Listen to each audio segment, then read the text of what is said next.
तो चलिए आगे स्टार्ट करते हैं एक नए टॉपिक से। पहला टॉपिक अपना मेन टॉपिक जो रहेगा बेसिक लेवल से आगे वाली की बात करते हैं अगर हम, तो solution of transcendental and algebraic equations. Numerical analysis में सबसे इंपॉर्टेंट टॉपिक है ये। अब सॉल्यूशन निकालना होगा हमें ट्रांसेंडेंटल और अलजेब्राइक इक्वेशंस का। इसका मतलब इक्वेशंस का सॉल्यूशन का मतलब क्या होता है, इक्वेशन के रूट्स निकालना। तो सबसे पहले समझ लें कि ट्रांसेंडेंटल इक्वेशंस कौन सी होती हैं और अलजेब्राइक इक्वेशंस कौन सी होती हैं। अब जैसे हम पहले फंक्शंस पढ़ते हैं, y equal to F X type, हमने कोई भी फंक्शन लिया like y equal to X square minus 5x plus 6, तो ये एफ ऑफ एक्स हुआ, ये वाली राइट साइड पे जो भी चीज है ये एफ ऑफ एक्स बनी। तो अगर एफ ऑफ एक्स को अगर हम इक्वल टू सम कांस्टेंट कर दें या फिर इक्वल टू 0 या फिर किसी भी कांस्टेंट के इक्वल कर दें, जहां पे इक्वालिटी आ चुकी है यहाँ इस तरह से, तो ये अब क्या बन चुका है, इक्वेशन। पहले जो ये काम फंक्शन था जो एक नेम के अकॉर्डिंग काम कर रहा था कि ये y है, अब वो सारी चीज इक्वल टू सम कांस्टेंट हो चुकी है, तो हम उसको क्या बोल रहे हैं, इक्वेशन। तो फंक्शन को इक्वेशन में जब कन्वर्ट करते हैं तो इक्वल टू सम कांस्टेंट कर देते हैं। अब ट्रांसेंडेंटल इक्वेशन और अलजेब्राइक इक्वेशंस कौन सी होती है, जैसे हम ट्रांसेंडेंटल नंबर और अलजेब्राइक नंबर्स पढ़ते हैं उससे आगे इक्वेशंस आती हैं। जिन भी इक्वेशंस में ट्रांसेंडेंटल फंक्शंस यूज हो रहे हैं, ट्रांसेंडेंटल फंक्शंस कौन से होते हैं,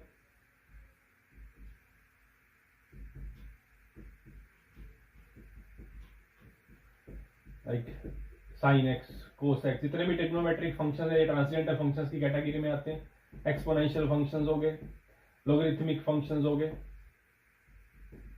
इनवर्स फंक्शंस हैं, हाइपरबोलिक फंक्शंस हैं, ये जितने भी हैं ये जिनके लिए हमें पॉलिनोमियल का रूट नहीं मिल पाता, ये ट्रांसेंडेंटल फंक्शंस अगर किसी भी इक्वेशन में प्रेजेंट है तो उन इक्वेशंस को हम क्या बोलेंगे, transcendental equations. For example x minus sine X equal to 0, तो ये एक ट्रांसेंडेंटल इक्वेशन बन गई क्योंकि इसमें एक ट्रांसेंडेंटल फंक्शन इन्वॉल्व है। e raise to power x minus log x equal to 5, तो ये भी एक ट्रांसेंडेंटल इक्वेशन बन गई। तो ये जिसमें ट्रांसेंडेंटल फंक्शंस यूज हो रहे हैं वो ट्रांसेंडेंटल इक्वेशन। अब जो बच गई, जो ट्रांसेंडेंटल इक्वेशन नहीं है, उनको हम नाम क्या देंगे, अलजेब्राइक इक्वेशन। इसमें पॉलिनोमियल भी आ जाएंगी, कुछ इस तरह की इक्वेशंस भी आपको मिल जाएंगी। तो बाकी जो भी बच गए, जो इक्वेशंस ट्रांसेंडेंटल इक्वेशंस नहीं है, उनको हम क्या बोलेंगे, अलजेब्राइक इक्वेशन। तो अब अपना मेन मोटिव क्या रहेगा इस टॉपिक में, कि हमें किसी भी तरह से एफ एक्स इक्वल टू 0 के रूट्स निकालने हैं। जिन जिन पॉइंट्स पे ये इक्वल टू 0 हो रहा है, for example X square minus 5 equal to 0 है, तो ये एक्स इक्वल टू रूट 5 पे 0 होगा और X equal to minus root 5 पे 0 होगा। तो ये दो जो एक्स की वैल्यूज निकली है ये बोले जाएंगे इस इक्वेशन के सॉल्यूशंस या फिर इस इक्वेशन के रूट्स। ठीक है, तो अपना काम यही है, हमें ट्रांसेंडेंटल इक्वेशन गिवन होगी या अलजेब्राइक इक्वेशन गिवन होगी, किसी भी तरह से उनके रूट्स निकालो। अब हमने जो अपने छोटे क्लासेस से शुरू करते आ रहे हैं ऐसी इक्वेशंस को सोल्व करना, कि सबसे पहले हम जब बचपन में सीखते थे तो लीनियर इक्वेशन से काम शुरू करते होते थे, कि हमने सबसे पहले लीनियर इक्वेशन सीखी पॉलिनोमियल टाइप में, तो इसका हमने एक रूट निकालना सीखा। फिर हम क्वाड्रेटिक इक्वेशन पे आए, हमें क्वाड्रेटिक इक्वेशन को सोल्व करना आता है कि कोई भी क्वाड्रेटिक इक्वेशन आ जाए हम इसको सोल्व कर देंगे, इसके दो रूट्स रियल हैं या नहीं, कॉम्प्लेक्स हैं, रूट्स रिपीट कर रहे हैं नहीं कर रहे, ये हम आसानी से निकाल लेते होते हैं। बट प्रॉब्लम कब आती है, जब इक्वेशन हायर डिग्री की, सिर्फ पॉलिनोमियल में ही अभी बात करें, क्यूबिक इक्वेशन अगर यहाँ पे आ जाती है तो अपने पास मेथड्स तो हैं, पर हम डायरेक्ट नहीं कर सकते ना, ये काम इतनी जल्दी नहीं कर सकते। हमें पता है कि इसके बाय फंडामेंटल थ्योरम से हमें पता है कि इसके 3 रूट्स होंगे, बट वो 3 रूट्स कौन से होंगे इतना जल्दी नहीं बता सकते ना, कि हम अपने पास पेट एक मेथड नहीं है कि सिर्फ एक ही मेथड हो वो सब पे काम चल जाए, ऐसा जरूरी नहीं होता। काफी सारे मेथड्स पढ़ते होते हैं हम इसके लिए, कार्डन्स मेथड भी पढ़ते हैं, कभी रिड्यूस करते हैं इक्वेशन को, बट क्वाड्रेटिक इक्वेशन के लिए अपने पास पेट मेथड है कि ये लगाओ जो भी इक्वेशन आ जाए हम सोल्व करते हैं। तो क्यूबिक के लिए थोड़ा काम मुश्किल हो रहा है। अब उसके आगे जब डिग्री बढ़ेगी, बाय क्वाड्रेटिक इक्वेशन आ गई, फिर 5 डिग्री की 6 डिग्री की इक्वेशन बनी, तब अपना हाथ से थोड़ा सा काम निकलता हुआ नजर आता है कि इतना आसान नहीं है कि हम पेन पेपर लेके और सारी इक्वेशंस को सोल्व कर दें। तो ये काम यहीं पे स्टॉप हो गया। और उसके बाद जब कुछ ऐसी खतरनाक इक्वेशंस आई और इन इक्वेशंस के हमसे रूट्स पूछे गए, तब तो काम और ज्यादा मुश्किल हो गया कि ये थोड़ा गड़बड़ है, इसके लिए कहीं किसी और वे से सोचना पड़ेगा कि जो टेक्निक क्वाड्रेटिक इक्वेशन तक सीमित थी आगे नहीं जा सकते। अब कुछ और मेथड्स की हमें जरूरत पड़ी, कहीं और अपना सोच का दायरा बढ़ाना पड़ा कि हम क्या करें ऐसी इक्वेशन अगर सामने है तो इस टॉपिक में हम यही काम करेंगे। हमें किसी भी तरह की कोई इक्वेशन गिवन होगी, हमें सॉल्यूशन निकालने हैं और सॉल्यूशन न्यूमेरिकल एनालिसिस में न्यूमेरिकल मेथड्स का यूज करके निकालेंगे। न्यूमेरिकल मेथड्स में हम दो तरह के मेथड्स पढ़ने वाले हैं जो दोनों हर तरह की इक्वेशन के लिए यूज हो सकते हैं। तो फर्स्ट कैटेगरी में आता है डायरेक्ट मेथड और सेकंड में आता है आइटरेटिव मेथड्स। डायरेक्ट मेथड्स और आइटरेटिव। डायरेक्ट मेथड इसमें हमें डायरेक्ट सॉल्यूशन मिलते हैं, एग्जैक्ट सॉल्यूशंस मिलते हैं।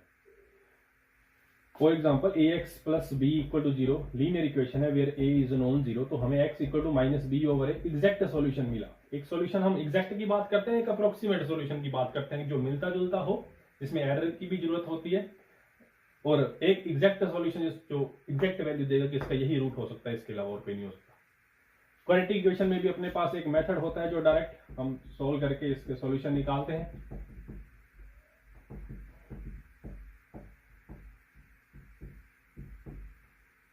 तो ये डायरेक्ट मेथड बन जाता है। तो आइटरेटिव मेथड जिसमें हमें सॉल्यूशन एग्जैक्ट मिलना थोड़ा मुश्किल होता है, तो हम उस सॉल्यूशन के आसपास कोई ऐसी वैल्यू को सॉल्यूशन बोलना चाहते हैं जो सॉल्यूशंस के साथ डिफरेंस बहुत ज्यादा कम रखती हो। x अगर किसी भी इक्वेशन का सॉल्यूशन है तो x स्टार हमने एक ऐसा नंबर निकाल लिया जो f(x) इक्वल टू 0 इसका सॉल्यूशन x है। ठीक है, अगर f(x) इक्वल टू 0 इक्वेशन है तो हम एक बार मान लेते हैं कि x इक्वल टू a इसका एग्जैक्ट सॉल्यूशन है। ये f a पुट करने पे 0 आ जाता है, और हमने एक नंबर चूज किया a स्टार। तो a स्टार जब हमने यहाँ पे पुट किया तो ये 0 नहीं बना, अप्रोक्सीमेट 0 है। मतलब कि a और a स्टार का जो डिफरेंस है ये बहुत ज्यादा कम है। तो जब 0 के आसपास बहुत ज्यादा की इतना भी डिफरेंस है कि उसको निगलेक्ट किया जा सकता है, हमारे लिए सफिशिएंट है कि हम इसको रूट बोल सकते हैं, हमारा काम चल सकता है, तो ऐसे सॉल्यूशन को बोला जाता है अप्रोक्सीमेट सॉल्यूशन। और अप्रोक्सीमेट सॉल्यूशन में क्या किया जाता है कि एक सॉल्यूशंस का एक सीक्वेंस बनाया जाता है xn, और ये सीक्वेंस एग्जैक्ट सॉल्यूशन को अप्रोच होता हुआ नजर आता है। xn अगर हमने एक सीक्वेंस बनाया नंबर्स का, तो अगर a इसका सॉल्यूशन है तो ये a को अप्रोच होता हुआ नजर आ रहा है। इसमें हमें स्टेप बाय स्टेप काम करना होता है, क्योंकि सीक्वेंस बनाना है तो फर्स्ट सेकंड थर्ड फोर्थ आगे इनफिनिट टर्म्स तक हमें थोड़ा आइडिया लगाना पड़ता है कि क्या होगा, और एक सीक्वेंस जनरेट हो जाता है। वो सीक्वेंस किसी एक नंबर को अप्रोच करता हुआ जब नजर आता है तो वो नंबर इस गिवन इक्वेशन का सॉल्यूशन होता है। तो आइटरेटिव मेथड में आइटरेशंस का यूज किया जाता है। डायरेक्ट आंसर नहीं आता कि 2 स्टेप लगाओ और आंसर निकल आए। और डायरेक्ट मेथड में काम जहां डायरेक्ट होता है, जहां अपने पास डायरेक्ट फॉर्मूला होता है कि ये करेंगे सॉल्यूशन पक्का मिल जाएगा। आइटरेटिव मेथड में कई बार गारंटी भी नहीं होती कि हमें सॉल्यूशन मिल जाएगा, क्योंकि ये सम कंडीशंस के ऊपर बेस्ड है। कुछ कंडीशन इसको प्रोवाइड की जाएंगी तभी जाके ये कन्वर्ज करेगा या फिर डाइवर्ज करेगा, कुछ ऐसी बात होगी। तो डायरेक्ट मेथड्स में हम कौन कौन से मेथड पढ़ लेते हैं। एक तो यहाँ पे जो क्वाड्रेटिक इक्वेशन का सॉल्यूशन निकालते हैं, ये डायरेक्ट मेथड की कैटेगरी में ही आता है। और आगे अगर बात करें तो ग्राफिकली मेथड। डायरेक्ट मेथड में ये बहुत अच्छा मेथड है ग्राफिकली मेथड। ग्राफ का यूज करके हम थोड़ा आइडिया लगा पाए कि सॉल्यूशन कौन सा होगा, और ये हर बार नहीं लग पाता, बट इतना पता लग जाता है कि सॉल्यूशन तो होगा। कैसे, देखो जैसे अपने पास एक इक्वेशन है x माइनस साइन एक्स, एक हमें सपोज एक फंक्शन दे दिया गया f(x) equal to x minus sine X. अब ये ट्रांसडेंटल फंक्शन है, तो इसमें ट्रांसडेंटल यूज हो गया काम। तो अगर इसको इक्वल टू 0 कर दें तो ये एक ट्रांसडेंटल इक्वेशन बन गई, और हमसे सॉल्यूशन पूछा जा रहा है इसका। साइन एक्स की वैल्यूज अब हर पॉइंट पे हमें याद नहीं होती कि क्या होंगी, तो काम क्या किया जाता है कि f(x) इक्वल टू 0 जो भी इक्वेशन है इसको लिख लिया जाता है हम gx equal to hx type में। इसको ब्रेक कर दिया गया दो फंक्शंस में। जब बात क्या होगी कि gx माइनस hx इक्वल किसके होगा, fx को दो पार्ट्स में के सब्ट्रैक्शन की फॉर्म में लिख दिया गया। जैसे यहाँ पे देखो आपको नजर आ रही है ये बात। एफ एक्स पूरा है। अगर मैं इसको ये लिख दूं x equal to sine X, तो मैं इसको जी एक्स बोल सकता हूँ, इसको एच एक्स बोल सकता हूँ।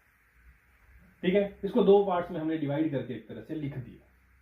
तो अब हम दोनों का ग्राफ बनाएंगे, जी एक्स का भी ग्राफ बनाएंगे एक्स वाई प्लेन में, और एच एक्स का भी ग्राफ बनाएंगे। जी एक्स और एच एक्स जिन पॉइंट्स पे कट करने का मतलब क्या होगा, जैसा कोई भी ग्राफ हो इनका, ये जी एक्स का ग्राफ अगर लेते हैं, ये एच एक्स का ग्राफ लेते हैं, इस पॉइंट पे दोनों ने कट गया, तो ये जो पॉइंट जो भी है x इक्वल टू के, तो उस पॉइंट पे g of k equal to होगा h ऑफ k के, मीन जी के माइनस एच के इक्वल टू क्या होगा 0, और इसका मतलब तो फिर f of k equal to 0 होगा। हमें ये तो चाहिए था, हमें कोई पॉइंट मिल जाए जिसपे ये काम 0 हो जाए।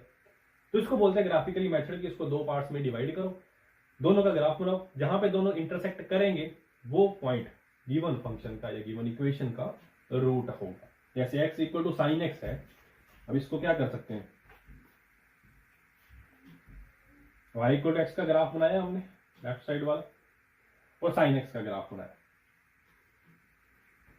इसके लिए हमें ग्राफिकल ग्राफ भी हमें अच्छे तरह से पता होना चाहिए, तभी ये मेथड अपने लिए काम का हो सकता है। तो यहां से देख सकते हो ग्राफिकली इस पॉइंट पे ये कट करके जा रहा है एक पॉइंट पे, तो नंबर ऑफ सॉल्यूशन पूछा जाए तो हमें पता है आंसर कितना होगा कि ये नंबर ऑफ सॉल्यूशन तो 1 है। कौन सा है इसमें हमें वो भी नजर आ रहा है, x इक्वल टू 0 है, x इक्वल टू 0 पुट करो, साइन 0 भी 0 होता है, और 0 पे x तो 0 हो गए, तो f ऑफ 0 भी क्या आएगा 0। अब कोई पूछे कि इसका और क्या कोई रूट हो सकता है, तो बिल्कुल नहीं हो सकता, हमें ग्राफिकली मेथड श्योरिटी दे रहा है कि इसका कोई और रूट नहीं होगा। ठीक है, बट अगर थोड़ा सा चेंज हो जाता अब इक्वेशन में, x माइनस कोस एक्स आ जाता, तब हम इसका ग्राफ बनाते। अब ये कोस एक्स की जब बात करते तो ये है? अब इस पॉइंट पे इसने कट किया, नंबर ऑफ रूट्स पता लग गया, चलो ठीक है, 2 आ सकते हैं या 1 आ सकता है। इसका थोड़ा ग्राफ अच्छे से बनाते हैं।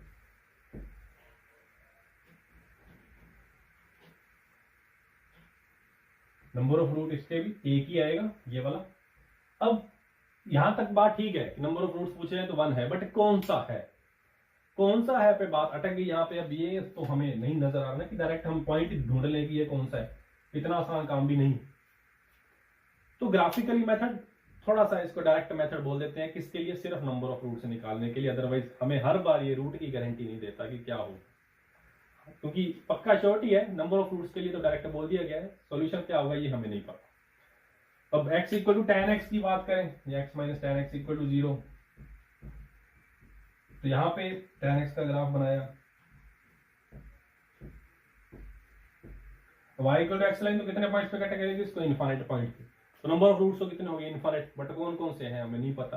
किस इंटरवल में आएंगे ये हम जरूर बता सकते हैं ना, किस इंटरवल में रूट पड़े होंगे, ये थोड़ा ग्राफिकली देख के बताया जा सकता है, क्योंकि ये π/2 और 3π/2 पे इसकी डिसकंटिन्यूटी सी आती है, तो उसके बीच में इसका एक रूट पड़ा है। ठीक है, तो ये थोड़ा सा आइडिया प्रोवाइड करने के लिए अच्छा है मेथड, अदरवाइज कोई इतनी खास बात नहीं है कि हम डायरेक्ट रूट बता पाए। तो इन्हीं मेथड्स थोड़ा बहुत काम चल रहा था तो तब तक ठीक है, बट आगे फिर हमें और मेथड्स की जरूरत पड़ी और आगे बढ़ना पड़ा कि अब क्या किया जाए, बाकी जो इक्वेशंस बची हैं। आगे बात करें अगर आइटरेटिव मेथड की,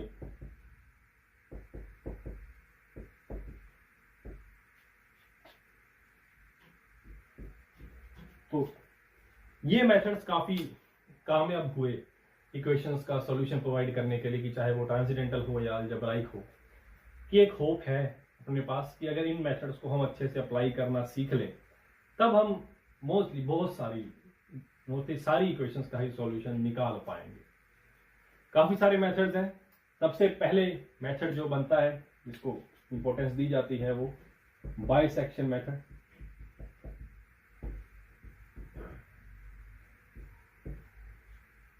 यहाँ पे आइटरेटिव मेथड की कुछ अपनी खासियत होंगी, एडवांटेजेस होंगी, डिसएडवांटेजेस भी होंगी। कुछ मेथड्स हैं जो गारंटी देंगे कि अपने पास सॉल्यूशन है, और कुछ मेथड्स हैं जिनके पास गारंटी नहीं होगी, बट वैसे वो फास्ट हैं, अगर अप्लाई हो जाते हैं तो जल्दी काम कर सकते हैं। कुछ मेथड स्लो होते हैं बट उनके पास गारंटी होती है, ये उनकी बहुत अच्छी बात होती है, चाहे धीरे धीरे काम करेंगे बट एंड में आपको रूट जरूर निकाल के देंगे। तो ऐसे कुछ मेथड्स को डिस्कस करते हैं। अभी सबसे पहले उसमें आता है बाइसेक्शन मेथड, आइटरेटिव मेथड की कैटेगरी में है। हमें ये पता होना चाहिए कि अभी हमसे क्वेश्चन पूछ लिया जाए कि कौन सा मेथड डायरेक्ट है, कौन सा आइटरेटिव है, तो इसके बारे में पता होना चाहिए। तो बाइसेक्शन मेथड का अल्टीमेट काम क्या है? y equal to F X, अगर आपको कोई भी फंक्शन दे रखा है और हमें एफ एक्स इक्वल टू 0 का एक रूट निकालना है, किसी भी तरह से रूट निकालना है, तो सबसे पहली बात F X is A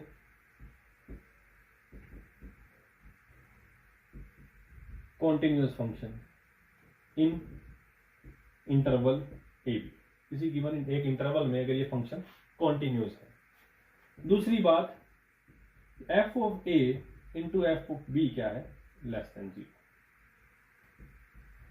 F of A into F of B की बात करें एंड पॉइंट्स के ऊपर कि इन दोनों की प्रोडक्ट लेस देन 0 आ रही है, तो मतलब एक पॉजिटिव है और एक नेगेटिव है, ये बात की जा रही है। अब इस बात की जरूरत क्यों पड़ी? देखो, इंटरमीडिएट थ्योरम हमें क्या कहती है कि अगर कोई फंक्शन कॉन्टिन्यूअस है, किसी एक पॉइंट पे उसका आंसर नेगेटिव है और एक पॉइंट पे उसका आंसर पॉजिटिव है, तो नेगेटिव से पॉजिटिव की तरफ जाते हुए इसने पक्का किसी ना किसी एक पॉइंट पे 0 जरूर होना है। एक्स एक्स को कट करके जाएगा तो ये फंक्शन की वैल्यू किसी ना किसी पॉइंट के इन बिटवीन ए बी में 0 पक्का होगी। ये इंटरमीडिएट थ्योरम हमें गारंटी देता है। तो यही काम, ये कंडीशंस बाइसेक्शन मेथड को चाहिए कि पहले तो आप मुझे एक कॉन्टिन्यूअस फंक्शन दो जिससे मैं कॉन्टिन्यूअस वाल टाइप की इक्वेशन बना पाऊं, और मुझे 2 पॉइंट ऐसे चाहिए जिन पे मैं ये काम दिखा पाऊं, F of A into F of B क्या है? Less than 0। एक पे आंसर पॉजिटिव, एक पे नेगेटिव। अगर ये दोनों बातें हैं, then there exist at least one root of F X equal to 0 in A B. ये बात तो पक्का होगी। बाइसेक्शन मेथड कैसे निकाल के देगा? ये यहां पे गारंटी है कि रूट होगा, कौन सा होगा ये बताया बाइसेक्शन मेथड ने। अब इसको कैसे अप्लाई किया जाता है? बाइसेक्शन का मतलब बाइसेक्ट है ना, हाफ करना है, इसको डिवाइड कर देना हाफ ऑफ पार्ट में।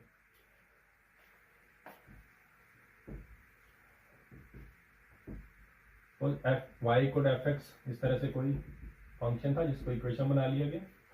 अब ये इसका एग्जैक्ट रूट है जहां पे ये कट कर रहा है, ठीक है, जिसको हम के नेम दे देते हैं, एक्स इक्वल टू के है। तो हमने 2 पॉइंट निकाले, ए और ये B, such that F of A less than 0 नजर आ रहा है और एफ ऑफ बी हमें ग्रेटर देन 0 नजर आ रहा है। 2 पॉइंट हमने कुछ ऐसे निकाल लिए।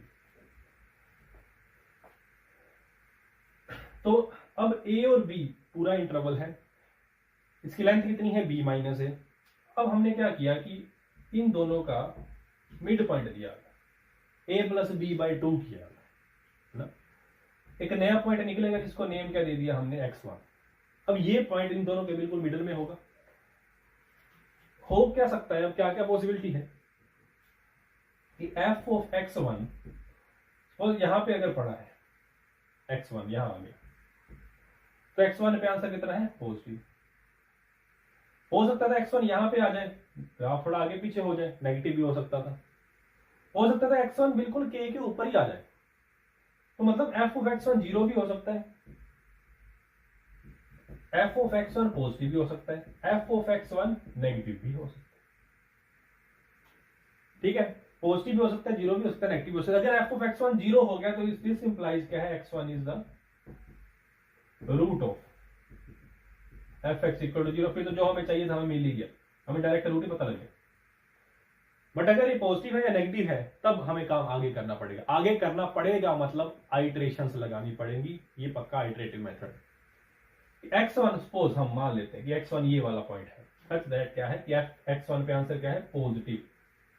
तो f ऑफ x1 पे आंसर पॉजिटिव है, f ऑफ a पे आंसर नेगेटिव था। तो अब हमें क्या पता है बाय इंटरमीडिएट थ्योरम की जो रूट है वो a टू b में तो था ही, बट इतने बड़ा क्या देखना है, और आगे आ जाओ। अब रूट किसमें है? a टू x1 में। ये आपको इस ग्राफ से ही पता लग ही रहा है, a टू x1 में रूट आ चुका है अब।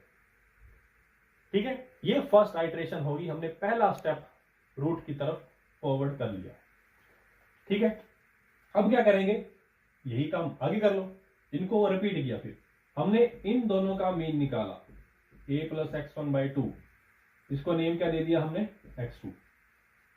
अब फिर बात आती है कि x2 कहां पड़ा होगा, हो सकता है k के ऊपर ही आ जाए, k ही x2 हो तो काम खत्म।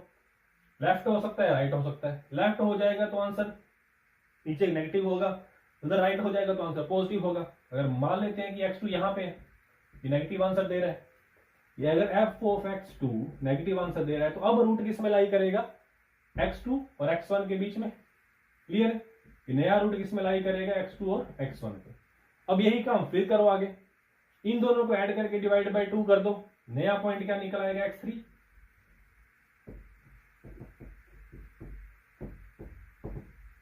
अब ये फिर आगे होगा पीछे होगा, ये ऊपर होगा, जीरो पॉजिटिव या नेगेटिव होगा। बट इससे हम लग रहा है ना कि हम रूट के बहुत ज्यादा करीब आते जा रहे हैं, बहुत ज्यादा पास आते जा रहे हैं रूट के। कितनी बार ये मना कर देगा ना, 10 15 20 आइटरेशंस के बाद तो इंटरवल कम हो ही जाएगा ना। इंटरवल इतना ज्यादा छोटा हो जाएगा कि उसको इधर उधर जाने का रास्ता ही नहीं मिलेगा और हमें रूट मिल जाएगा, क्योंकि हम अपना काम लेके चले पॉजिटिव नेगेटिव जीरो के ऊपर। ठीक है, तो ये बाइसेक्शन मेथड ने काम किया। बाइसेक्शन मेथड ने अपनी एक थ्योरी दी कि अगर इस सारे क्राइटेरिया को फॉलो करोगे तो हम रूट की गारंटी लेते हैं, रूट पक्का आएगा। ये मेथड थोड़ा स्लो जरूर है, बट इसके पास अच्छी बात क्या है कि ये गारंटी देता है कि रूट अगर एक बार स्टार्ट हो गया, ये दो बातें इसको मिल गई, रूट निकाल के देगा। ठीक है, तो ये बाइसेक्शन मेथड का काम है। हमें करना क्या होगा कि अगर हमसे बाइसेक्शन मेथड के अकॉर्डिंग काम पूछा गया तो हम सबसे पहले चेक करेंगे कि अगर फंक्शन कॉन्टिन्यूस है, फिर हम 2 पॉइंट ढूंढेंगे, 2 पॉइंट जिसपे एक पे आंसर पॉजिटिव हो, एक पे नेगेटिव हो। ठीक है, या फिर कभी हमें पूछा जाता है कि 1 to 2 के बीच में इस इक्वेशन का रूट बताओ, तो हम पहले चेक करेंगे कि आपको 1 पे आंसर और 2 पे आंसर, ये दोनों की मल्टीप्लाई नेगेटिव आ रही है तभी हमें पता है कि रूट आएगा। कई बार ऐसा होता है कि दोनों पे आंसर पॉजिटिव है तो हम रूट की बात जरूरी नहीं कर सकते। ठीक है, तब हम आगे बढ़े, हमने इस सारे प्रोसेस को फॉलो किया और रूट निकाल के दे देंगे, अप्रोक्सीमेट रूट कितना होगा। अप्रोक्सीमेट भी हो सकता है क्योंकि जब आपने एफ ऑफ एक्स 3 का आंसर निकाला है, अगर एफ ऑफ एक्स 3 ही 0 के पास पहुंच गया है तो हम बात कर सकते हैं कि इसको रूट बोला जा सकता है, अप्रोक्सीमेट रूट बोला जा सकता है कि अगर जैसे एफ ऑफ एक्स 3 का आंसर 0.00076 है तो हमें अप टू 3 डेसिमल प्लेसेस तक बात करनी है। अगर कि आप अप टू 3 डेसिमल प्लेसेस तक जीरो ले आओ, हम उसको रूट काउंट करेंगे तो इसको रूट बोला जा सकता है, फिर अप्रोक्सीमेट रूट बोल देंगे।